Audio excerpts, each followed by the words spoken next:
বন্ধুরা, আজকের গল্প সোনালী মাছ।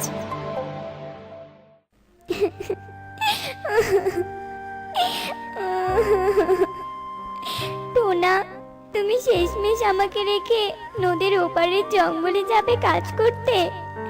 আমাকে তাও আবার একাই বাসা ফেলে রেখে যাবে গো। আহা টুনি, এভাবে কেঁদো না তো। কি করব আমি বলো? সংসারের এত অভাব অনটন আমার আর ভালো লাগে না। আর এই জঙ্গলে তো কোনো কাজও নেই। আর শুনেছি নদীর ওপারের জঙ্গলে অনেক কাজ পাওয়া যায়। তাই তো আমি ওই জঙ্গলে যাওয়ার সিদ্ধান্ত নিলাম।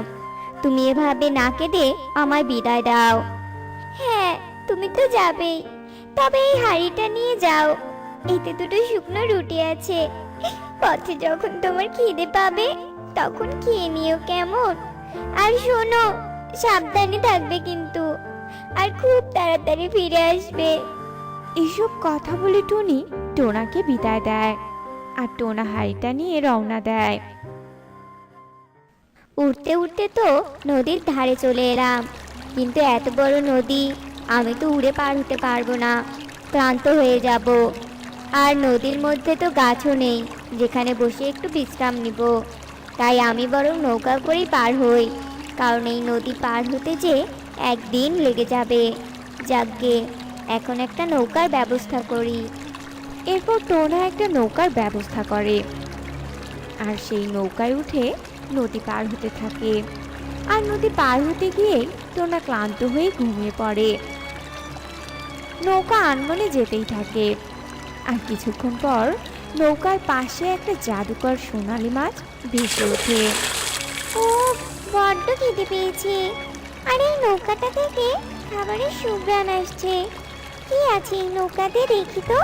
খাবার খুঁজে পেলে না হয় সেটা আমি খেয়ে ক্ষুধা মেটাবো। এরপর সোনালী মাছ নৌকায় ওঠে। ও মা, এই তো পেয়েছি। হাড়ির মধ্যে এগুলো নিশ্চয়ই কোনো খাবার হবে। যাকে, এখন কথা না বাড়িয়ে খাবার খাই। এরপর সোনালী মাছটা হাঁড়িতে শুকনো রুটি দুটো খায়, আর রুটি খাওয়া শেষে সোনালী মাছটা ভাবে, আচ্ছা, আমি এই পাখিটার খাবার তো খেয়ে ফেললাম। এবার আমি এই পাখিকে কি উপহার দিব? কি উপহার যে দেই? আর সোনালী মাছ কারো কাছে কিছু নিলে তো তাকে বিনিময়ে উপহার দেয়। হ্যাঁ, পেয়েছি। এই হাঁড়িটাকে বরং আমি জাদুর হাঁড়ি বানিয়ে দেই, আর হাঁড়িতে একটা দাসী আবদ্ধ করে দেই, যে দাসী এই পাখির হুকুম মানবে।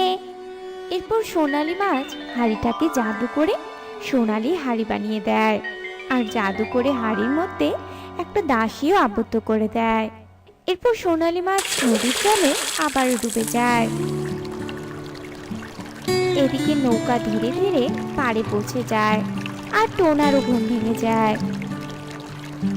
আর টোনা হাঁড়িটা নিয়ে নৌকা থেকে নামে। ও, বড্ড খিদে পেয়েছে।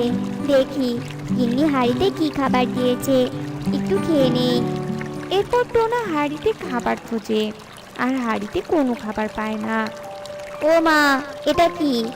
এই সোনালি হাঁড়িটা কোথা থেকে এলো? আর আমার হাঁড়িটাই বা কোথায়? তবে কি আমার হাঁড়িটা চুরি হয়েছে নাকি? তাই তো বলি, গিন্নির দেয়া খাবার কোথায় গেল? এইসব কথা বলে টোনা রেগে গিয়ে হাঁড়িটা দূরে ছুঁড়ে ফেলে দেয়। আর অমনি হাঁড়ি থেকে একটা নীল পাখি বেরিয়ে আসে। হুকুম করুন মালিক, হুকুম করুন। বলুন মালিক, আপনি কেন ডেকেছেন? বলুন, আপনার কি দরকার? আমি এক্ষুনি আপনার প্রয়োজনীয় জিনিস আপনাকে এনে দিব। আমি যে আপনার দাসী। এ কি? এসব কি হচ্ছে?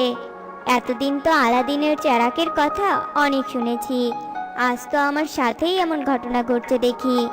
যাকগে, তুমি কি সত্যি আমার দাসী? তবে এক্ষুনি আমায় কিছু ফল এনে দাও। টোনার এই কথা শেষ হতে না হতে পাখিটা অদৃশ্য হয়ে যায়, আর মুহূর্তের মধ্যেই ফল নিয়ে আবারও দৃশ্যমান হয়। এই নিন মালিক আপনার ফল। এরপর থেকে আপনার যখনই আমাকে ডাকার দরকার হবে তখনই হাঁড়িতে জোরে আঘাত করবেন, আমি চলে আসব। এই কথা বলে নীল পাখিটা হাড়ির মধ্যে অদৃশ্য হয়ে যায়, আর টোনা খুশি মনে ফল খায়। তারপর টোনা সেই হাড়ি নিয়ে টুনির কাছে ফিরে আসে আর টুনিকে হাড়ির ব্যাপারে সবটা খুলে বলে। আর এরপর থেকেই টোনা আর টুনি হাড়ির সাহায্যে নীল পাখিকে ডাকতো আর নীল পাখির দ্বারা প্রয়োজনীয় সবকিছু নিয়ে সুখেই দিন কাটাতো। এটা কি হচ্ছে? এই কিছুদিন আগে যে টোনা আর টুনি ঠিক মতো খেতে পর্যন্ত পারতো না, তারাই আজ এত উন্নতি কি করে করছে? যখন যা চাইছে তাই পেয়ে যাচ্ছে। কিভাবে সম্ভব এসব? না, এই ব্যাপারটা তো আমাকে জানতেই হবে। এরপর কাকুলি কাক টোনা টুনির কাছে যায় আর কৌশলে সেই হাড়ি আর নীল পাখির ব্যাপারে সবটা শুনে নেয়। আর বাসায় এসে ভাবে, টোনা হাড়িতে সামান্য দুটি শুকনো রুটি নিয়ে গিয়ে হাড়ি বদলিয়ে জাদুর হাড়ি নিয়ে আসলো। তবে তো আমাকে এমন কিছু করতে হয়।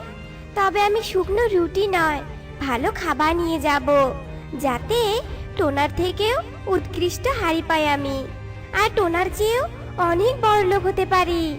হ্যাঁ, আমি বরং সেটাই করি। এরপর কাকুলি কাক হাড়ি ভর্তি সুস্বাদু খাবার নিয়ে সেই নদীতে যায় আর টোনার মতোই হাড়ি ভর্তি খাবার নিয়ে নৌকায় ওঠে। আর হঠাৎই সেও ক্লান্ত হয়ে ঘুমিয়ে পড়ে। এইদিকে কাকুলি কাক ঘুমানোর পর একটা দানবীয় ঈগল সেখানে আসে আর কাকুলি কাকের হাড়ির সব খাবার খায়। এরপর সেই হাড়িতে ঈগলের একটা বন্দি করে রেখে চলে যায়। কাকুলি কাক ঘুম থেকে জেগে স্বাভাবিক হাড়ির বদলে লাল হাড়ি দেখে চমকে ওঠে। আহারে, আমার মনের আশা বোধহয় পূরণ হলো। আমি তো স্বাভাবিক হাড়ির বদলে লাল হাড়ি পেলাম, আর টোনা তো সোনালি হাড়ি পেয়েছিল। নিশ্চয়ই এই হাড়িটা টোনার হাড়ির থেকেও বেশি দামি। না, আর এক মুহূর্ত দেরি নয়, আমি এই হাড়ি নিয়ে বাসায় যাই। এরপর কাকুলি কাক খুশি মনে হাড়ি নিয়ে বাসায় ফিরে আসে। আর বাসায় ফিরে কাকুলি কাক হাড়িতে আঘাত করতে হাড়ি থেকে ঈগলের আত্মা বেরিয়ে আসে। তুই আবার আমাকে ডেকেছিস যে? তবে কি তুই আবারও সুস্বাদু সুস্বাদু খাবার রান্না করেছিস? দে দে, এক্ষুনি আমায় খাবার খেতে দে, সুস্বাদু খাবার। এ কি, কে তুমি? আর তুমি আমার কাছে খাবার চাইছো মানে? তুমি তো আমার দাস, তুমি আমার হুকুম পালন করবে, বুঝেছো? তা নয় উল্টো তুমি আমার কাছে খাবার চাইছো। শয়তান কাক, কে তোর দাস? আমি তোর দাস নই, বরং তুই আমার দাস। আর তুই যদি আমার হুকুম পালন না করিস তবে আমি তোকে হত্যা করব। তাই বলছি, কথা না বাড়িয়ে খেতে দে আমায়। ঈগলের আত্মার এসব কথা শুনে কাকুলি কাক ভীষণ ভয় পেয়ে যায়। আর ঈগলের আত্মার কথা মতো সুস্বাদু খাবার ঈগল আত্মাকে খাওয়ায়। এভাবেই ঈগলের আত্মাকে খাবার খাওয়াতে খাওয়াতে কাকুলি কাক নিঃস্ব হয়ে যায়। আর অন্যদিকে টোনা টুনি সোনালি হাড়ির সাহায্যে সুখেই দিন কাটাতে থাকে।